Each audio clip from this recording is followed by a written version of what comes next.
Hello everyone, welcome back to education tech in Telugu YouTube channel. ఈ వీడియోలో మీకు ఎలాంటి డౌట్స్ ఉన్నా సరే నన్ను కామెంట్ సెక్షన్లో అడగండి. ఎవరైనా టెలిగ్రామ్ ఛానల్లో జాయిన్ అవ్వకపోతే కనుక జాయిన్ అవ్వండి. ఈఎంసీజీ అని ఒక ప్లేలిస్ట్ అయితే క్రియేట్ చేశాను. పాస్ట్ వీడియోస్ అన్ని దానిలో ఉంటాయి అండ్ ఫ్యూచర్లో చేసే వీడియోస్ కూడా దాంట్లో ఉంటాయి, ఈఎంసీజీకి సంబంధించినవన్నీ. అలాగే మన ఛానల్లో సి సబ్జెక్ట్ వీడియోస్ కూడా వస్తున్నాయి. ఎవరైనా సి సబ్జెక్ట్ వీడియోస్ కావాలంటే కూడా మీరు సి ప్లేలిస్ట్లో చూసుకోవచ్చు. ఓకే ఫ్రెండ్స్, ఇంకా లేట్ చేయకుండా వీడియో స్టార్ట్ చేద్దాం. ఆబ్జెక్టివ్స్ ఈ వీడియో అండ్ ఇంకా మీరు ఏమైనా టాపిక్స్ నేర్చుకోబోతున్నారంటే triggered sweep circuit with UJT, functions of various controls of front panel of CRO. ఈ 2 టాపిక్స్ అయితే ఈ వీడియోలో కవర్ అవుతాయి. సో ఎక్కడ స్కిప్ చేయకుండా వీడియో ఎండింగ్ వరకు చూడండి. రీక్యాప్: పాస్ట్ వీడియోస్లో మనం ఏమైనా తెలుసుకున్నాం అంటే లాస్ట్ వీడియో దేనికి సంబంధించిందంటే conditions of stationary wave forms, conditions of flicker free wave forms. ఈ 2 టాపిక్స్ అయితే లాస్ట్ వీడియోలో ఉన్నాయి. ఒకసారి లాస్ట్ వీడియో అనేది మీరు చూడండి. ఓకే, ఇంకా టాపిక్ స్టార్ట్ చేస్తే what is a time based generator. Time based generator అంటే ఏంటి? Time based generator is a specially designed electronic function generator to produce various time based signals by generating various voltage or current. Time based generator అనేది specially designed electronic function generator అనమాట. ఇదేం produce చేస్తుందంటే various time based signals produce చేస్తుంది at various voltage or current. ఒక టైంలో various voltage and కరెంట్ని produce చేయడానికి మనం టైమ్ బేస్డ్ జనరేటర్ అనేది యూజ్ చేస్తాం. This generated linear time varying voltages are used in cathode ray tube to deflect the electron beam in horizontal deflection. ఈ linear time varying signals, voltage signals ఏవైతే ఉన్నాయో ఇది cathode ray tube సిఆర్టీలో electron beam అనేది హారిజంటల్గా deflection అయ్యే direction ఉంది కదా, అక్కడ హారిజంటల్ డైరెక్షన్లో యూజ్ చేయడానికి మనం ఏదైతే టైమ్ వేరింగ్ సిగ్నల్స్ ఉన్నాయో వాటిని యూజ్ చేస్తాం అనమాట. This is highly used in oscilloscope for generating sawtooth wave forms. ఇది ఎక్కువగా సిఆర్ఓ ఆర్ ఆసిలోస్కోప్స్ అన్న సిఆర్సో అన్న ఒకటే, సిఆర్ఓ అన్న ఒకటే. సో ఇది హైగా ఎక్కడ యూజ్ చేస్తారంటే ఎక్కువగా మనకి సిఆర్ఓలో యూజ్ చేస్తారు. దేనికోసం యూజ్ చేస్తారంటే స్వాటూత్ వేవ్ ఫార్మ్స్ని జనరేట్ చేయడానికి యూజ్ చేస్తారు. అండ్ ఈ పేరా వచ్చేసి మొత్తం నెక్స్ట్ ఎక్స్ప్లెయిన్ చేస్తాను క్లియర్గా. ఓకే, ఇదే అనమాట triggered sweep CRO. The continuous sweep of limited use in displaying periodic signal of constant frequency and amplitude. Triggered sweep సిఆర్ఓలో ఏం చేస్తుందంటే కంటిన్యూగా ఫ్రీక్వెన్సీ అండ్ యాంప్లిట్యూడ్ సిగ్నల్స్ని పీరియాడిక్ ఆఫ్ టైంలో ప్రొడ్యూస్ చేస్తుంది అనమాట. When attempting to display voice signals the pattern falls in and out of sync as frequency and amplitude of the music varies resulting in unstable display.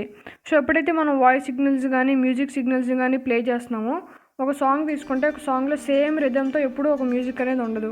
ఒక్కోసారి up అవుతుంది, ఒక్కోసారి down అవుతుంది, in and out sync ఉంటుంది అనమాట. ఏదైతే మనకైతే ఒక సింక్లో ఉండదు, సింక్ అనేది మారుతూ ఉంటుంది ఇన్ అండ్ అవుట్. సో ఇలాంటప్పుడు ఏమవుతుందంటే ఫ్రీక్వెన్సీ అలాగే యాంప్లిట్యూడ్ కూడా మారుతుంది అనమాట. సో ఇప్పుడు ఏమవుతుందంటే డిస్ప్లే అనేది అన్స్టేబుల్గా ఉంటుంది, ఫ్రాక్షన్ ఆఫ్ సెకండ్స్లో మారిపోతూ ఉంటుంది కాబట్టి అన్స్టేబుల్గా ఉంటుంది అనమాట. A triggered sweep can display such signals and those of short duration, example narrow pulses. So ఈ ట్రిగ్గర్ సర్క్యూట్ ఏం చేస్తుందంటే అలాంటి సిగ్నల్స్ని కూడా, మీన్స్ వాయిస్ అండ్ మ్యూజిక్ సిగ్నల్స్ని కూడా, షార్ట్ డ్యూరేషన్లో ఉన్న సిగ్నల్స్ని కూడా పల్సెస్ అనేది జనరేట్ చేస్తుందన్నమాట. Like narrow pulses. నారో అంటే చిన్న టైమ్స్లో కూడా చిన్న పల్సెస్ అనేవి కూడా మనకి ట్రిగ్గర్డ్ స్వీప్ సర్క్యూట్ యూజ్ చేయడం వల్ల కనిపిస్తాయి. In triggered mode the input signal is used to generate sustainable pulses the trigger the sweep, thus ensuring that the sweep is always in step with the signal that derives in it. So ఈ triggered మోడ్లో ఏమవుతుందంటే మనకి input signal ఏదైతే ఉందో దానికి తగ్గట్టుగా sustainable pulses అనేవి generate అవుతాయి ట్రిగ్గర్డ్ స్వీప్ సర్క్యూట్ ద్వారా. సో మనకేంటంటే అప్పుడు సిగ్నల్ అనేది కరెక్ట్గా డ్రైవ్ అవుతుంది మనకి. నెక్స్ట్ డయాగ్రామ్ వచ్చేసి ఇది అనమాట, దీని యొక్క కన్స్ట్రక్షన్. అలాగే ఇది కూడా చూసుకుందాం. ఇక్కడ చూసుకుంటే మనకి 2 రెసిస్టర్స్ ఉన్నాయి, R3 అండ్ R4. వీటిని ఏంటంటే పొటాషియం లెవెల్స్ అంటారు. ఇక్కడ వచ్చేసి ఒక డయోడ్ ఉంది అండ్ ఇది వచ్చేసి ఒక ఫెట్. ఇక్కడ వచ్చేసి RT అనే రెసిస్టర్ ఉంది, వేరియబుల్ రెసిస్టర్. సో ఒకసారి కన్స్ట్రక్షన్ కూడా చూసుకుందాం. Resistance R3, R4 form a voltage divider such the voltage VD at the cathode of the diode is below the peak voltage VP of UJT condition. So ఇక్కడ ఏం చేస్తున్నాయి అంటే R3, R4 అనేవి voltage డివైడర్గా work అవుతుంది. So అప్పుడు ఏమవుతుందంటే ఏదైతే డయోడ్ వోల్టేజ్ VD ఉందో అది అనేది పీక్ వోల్టేజ్ దగ్గర ఉంటుందన్నమాట యూజేటీలో. When the circuit is switched on the UJT is non conducting stage and CT charges exponentially through RT towards VBB until the diode becomes forward biased and conducts. The capacitor voltage never reaches the peak voltage for UJT condition but the clamped at VD. And the circuit is switched on. Circuit ఎప్పుడైతే switch on అయిందో the UJT is non conducting stage. So UJT ఏమవుతుంది, non conducting స్టేజ్లో ఉంటుంది circuit on అయినా సరే. And CT charges. CT is nothing but ఇక్కడ capacitor ఉంది కదా, ఈ కెపాసిటర్ ఛార్జ్ అవుతుంది ఎక్స్పోనెన్షియల్లీ త్రూ RT.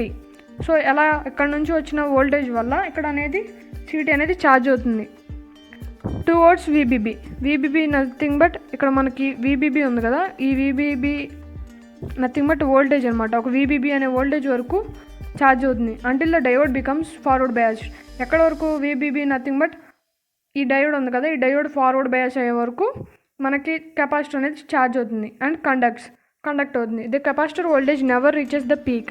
ఇక్కడ ఏదైతే కెపాసిటర్ వోల్టేజ్ ఉందో ఇది పీక్ లెవెల్ వరకు ఎప్పుడు కూడా ఛార్జ్ అవ్వదు for UJT conduction but the clamped at VD. So VDD వరకు ఛార్జ్ అవుతుంది కానీ ఫైనల్గా పీక్ వోల్టేజ్ వరకు ఛార్జ్ అవ్వదు. VD దగ్గరకు వచ్చేపాటికి క్లాంప్ అయిపోతుంది అనమాట. దట్ మీన్స్ కట్ అయిపోతుంది అని చెప్తున్నారు. Trigger sweep CRO. దీనిలో next point. If no, a negative pulse of sufficient amplitude is applied to the base and peak voltage VP is momentarily lowered, the UJT fires. ఎప్పుడైతే negative pulse ఇచ్చామో మనం sufficient amplitude ఇవ్వనప్పుడు అది ఏంటంటే బేస్కి వెళ్ళి peak వోల్టేజ్కి వెళ్ళిపోతుంది అనమాట. ఈ పీక్ వోల్టేజ్ వెళ్ళిపోవడం వల్ల ఏమవుతుందంటే నెగిటివ్ పొటెన్షియల్ ఎక్కువైపోయి మనకి UJT అనేది ఫైర్ అయిపోతుంది ఆర్ బ్లాస్ట్ అయిపోతుంది. As a result the capacitor CT discharged rapidly through the UJT until the maintain. So మనం ఏంటి డైరెక్ట్గా సప్లై అవ్వకుండా కెపాసిటర్కి ఎందుకు ఇస్తున్నామంటే మనకు ఒకవేళ నెగిటివ్ పొటెన్షియల్ అప్లై చేసినప్పుడు డైరెక్ట్గా మనకి ఫెట్కి వెళ్ళిపోతే అది ఎక్కువగా వెళ్ళిపోయినప్పుడు ఏమవుతుందంటే UJT అనేది ఫైర్ అయిపోతుంది అనమాట. సో అందుకే మనం ఏం చేస్తున్నాం అంటే ఇక్కడ కెపాసిటర్ అనేది యూజ్ చేస్తున్నాం అని చెప్తున్నారు. కెపాసిటర్ డిశ్చార్జ్ అవుతున్న కొద్దీ అంటే కెపాసిటర్ డైరెక్ట్గా డిశ్చార్జ్ అయిపోద్ది కదా, కొంచెం ర్యాండమ్గా స్లోగా ఛార్జ్ అవుతూ ఉంటుంది, అప్పుడు స్లోగా UJT అనేది ఓపెన్ అవుతుంది అని చెప్తున్నారు. Voltage of the UJT is reached. At this point the UJT switches off and capacitor CT charges towards VBB until it's clamped again at VD. So VD దగ్గర క్లాంప్ అవుతుందని చెప్తున్నా కదా, స్టాప్ అయిపోతుందని చెప్తున్నా కదా. సో ఫస్ట్ ఏమవుతుందంటే డైరెక్ట్గా వెళ్ళకుండా UJT అనేది స్విచ్ ఆఫ్లోనే ఉంటుంది. అప్పుడు కెపాసిటర్ CT అనేది ఛార్జ్ అవుతుంది ర్యాండమ్గా. ఆ కెపాసిటర్ CT అనేది VBB వరకు ర్యాండమ్గా ఛార్జ్ అయిపోయినాక అప్పుడు ఏమవుతుంది UJTకి పవర్ వెళ్ళి అప్పుడు VD దగ్గర ఉన్నప్పుడు క్లాంప్ అయిపోతుంది అనమాట. సో అది అడ్వాంటేజెస్. అసలు స్వీప్ సర్క్యూట్ యొక్క అడ్వాంటేజెస్ ఏంటో చూద్దాం. The continuous sweep is of limited use in displaying period signals of constant frequency and amplitude when attempting to voice signals patterns resulting in the unstable display. So ఫస్ట్లో మనం చూసుకున్నాం కదా, అదే point అనమాట. ఎప్పుడైతే మనకి వాయిస్ సిగ్నల్స్ అలాగే music signals ఇలాంటి సిగ్నల్స్ వచ్చినప్పుడు ఏమవుతుందంటే మనకి ఏదైతే వోల్టేజ్ అండ్ కరెంట్స్ ఉన్నాయో అవన్నీ ఒక సింక్లో ఉండవు అనమాట, ఇన్ అండ్ అవుట్ మూవ్ అవుతూ ఉంటాయి. సో అలాంటప్పుడు మూవ్ అయినప్పుడు ఏమవుతుందంటే డిస్ప్లే అనేది అన్స్టేబుల్గా ఉంటుంది అని చెప్తున్నారు ఫస్ట్ పాయింట్. సో ఇలాంటి సెకండ్ పాయింట్ వచ్చేసి ఏంటంటే మనం ఇలాంటి టైంలో కూడా మనకి నారో ఆఫ్ సెకండ్స్లో కూడా మనకి సిగ్నల్ చేంజ్ అయినా సరే మనకి ట్రిగ్గర్డ్ స్వీప్ సర్క్యూట్ని యూజ్ చేయడం వల్ల మనకి నారో పల్సెస్ కూడా ప్రొడ్యూస్ చేస్తుంది. మనకి తక్కువ టైంలో సిగ్నల్ చేంజ్ అయినా సరే మనకు తెలుస్తుంది అని చెప్తున్నారు. ఫర్ ఎగ్జాంపుల్ మనం ఒక ఆడియో తీసుకున్నాం అనుకోండి, ఫర్ ఎగ్జాంపుల్ ఒక మ్యూజిక్ తీసుకుంటే మనకి ఇయర్ ఫోన్స్ పెట్టుకుంటే రైట్ లెఫ్ట్ 2 ఇయర్ ఫోన్స్ ఉంటాయి. సో మనం ఫస్ట్ రైట్ సైడ్ ఒక మ్యూజిక్ సెకండ్ సైడ్ ఒక మ్యూజిక్ వస్తుందో రాదు. సేమ్ లిరిక్స్ 2 ఇయర్స్లో కూడా సేమ్ సిగ్నల్ మనం సేమ్ వాయిస్ సిగ్నల్ని మనం క్యాప్చర్ చేయగలగాలి. అంటే ఏంటంటే మనం రైట్ ఇయర్లో ఏదైతే మ్యూజిక్ వస్తుందో లెఫ్ట్ ఇయర్లో కూడా అదే రావాలి, అదే రిథమ్ రావాలి, అదే బేస్ రావాలి. సో అలా రావడానికి ఏం చేస్తారంటే ట్రిగ్గర్డ్ స్వీప్ సర్క్యూట్స్ అనేవి యూజ్ చేస్తారు అని చెప్తున్నారు. సో చిన్న మ్యూజిక్లో కూడా ఒక మ్యూజిక్ ఉందనుకోండి, లో మ్యూజిక్ ఉంటాయి, కొన్ని స్మూత్ సాంగ్స్ ఉంటాయి, కొన్ని హై బేస్ సాంగ్స్ కూడా ఉంటాయి, కొన్ని డీజే సాంగ్స్ కూడా ఉంటాయి. సో ఇలాంటి టైంలో ఏంటంటే హై బేస్ సాంగ్లో కూడా మనకి హైగా కనిపించాలి, లో స్మూత్ సాంగ్స్లో కూడా మనకు స్మూత్గా కనిపించాలి. ఒక సాంగ్లో ఏంటంటే హై లో అలా జరుగుతూ ఉంటుంది అనమాట. అలాంటి సర్క్యూట్స్లో మనం ట్రిగ్గర్డ్ స్వీప్ సర్క్యూట్స్ని యూజ్ చేస్తాం అని చెప్తున్నారు. Next topic functions of various control of front panel of CRO. ఇది వచ్చేసి ఫ్రంట్ ప్యానల్ ఆఫ్ CRO అనమాట. సో మీరు ఇది చాలాసార్లు ల్యాబ్లో చూసే ఉంటారు. అసలు దీనిలో పార్ట్స్ ఏమి ఉంటాయి, దేనికి యూజ్ అవుతాయి చూద్దాం. హారిజాంటల్ యాంప్లిఫైర్ ఇన్పుట్ అనమాట first one. This is used for connecting the external horizontal signal as input of horizontal amplifier. So ఇక్కడ ఏంటంటే హారిజాంటల్ సిగ్నల్ని మనం హారిజాంటల్ యాంప్లిఫైయర్కి ఇన్పుట్గా ఇస్తాం. In some applications such as measurement off frequency phase of an AC signal, two signals of same nature as compared of external signal is applied to the horizontal deflection as well, instead time based, so that requires the deflection to be same class as vertical deflection.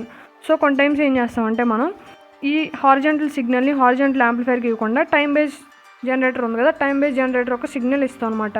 అలాంటి టైంలో ఏం చేయాలంటే మనం vertical deflection కూడా same triggered సర్క్యూట్నే ఇవ్వాలి అని చెప్తున్నారు.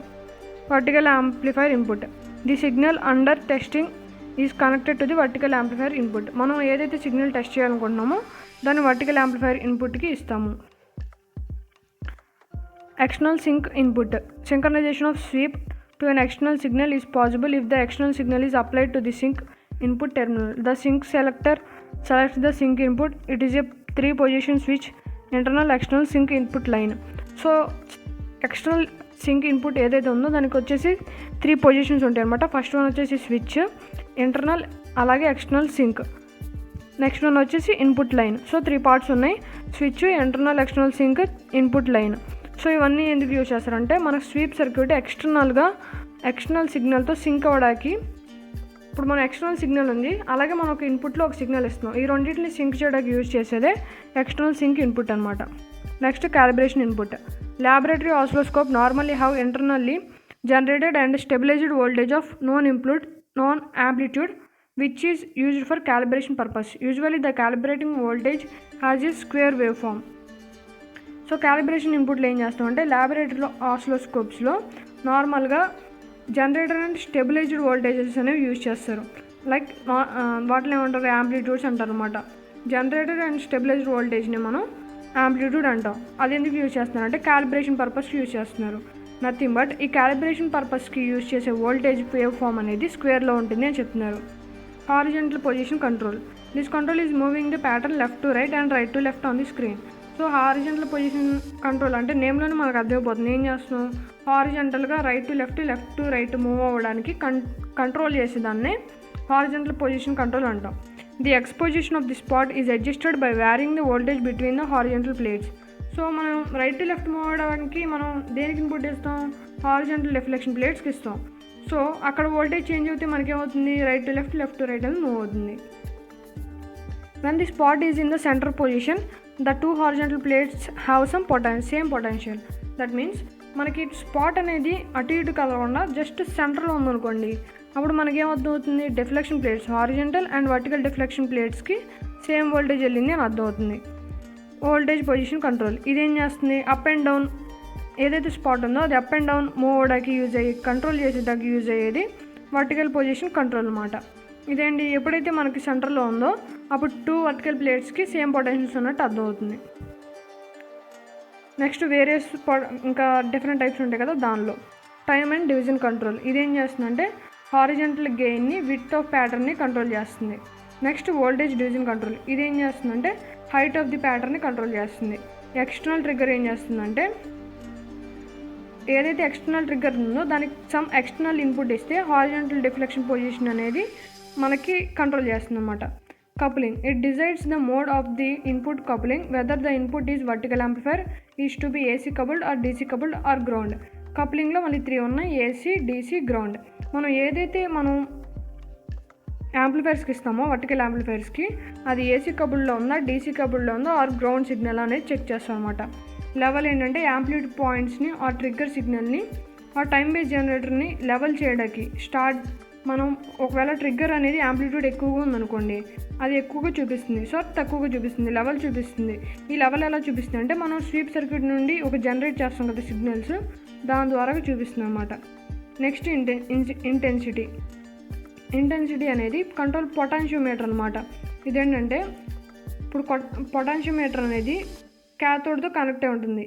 ఇది ఏం చేస్తుంది అంటే బ్రైట్నెస్ కంట్రోల్ చేస్తుంది. ఇంటెన్సిటీ అంటే మనకు అర్థమైపోతుంది ఏంటంటే మనం పొటాన్షియల్ ఎక్కువ పెట్టాం అనుకోండి మనకు స్క్రీన్ అనేది తక్కువగా కనిపిస్తుంది, పొటాన్షియల్ తక్కువగా పడితే స్క్రీన్ అనేది డార్క్గా కనిపిస్తుంది. అంటే ఇంటెన్సిటీ అంటే అదనమాట.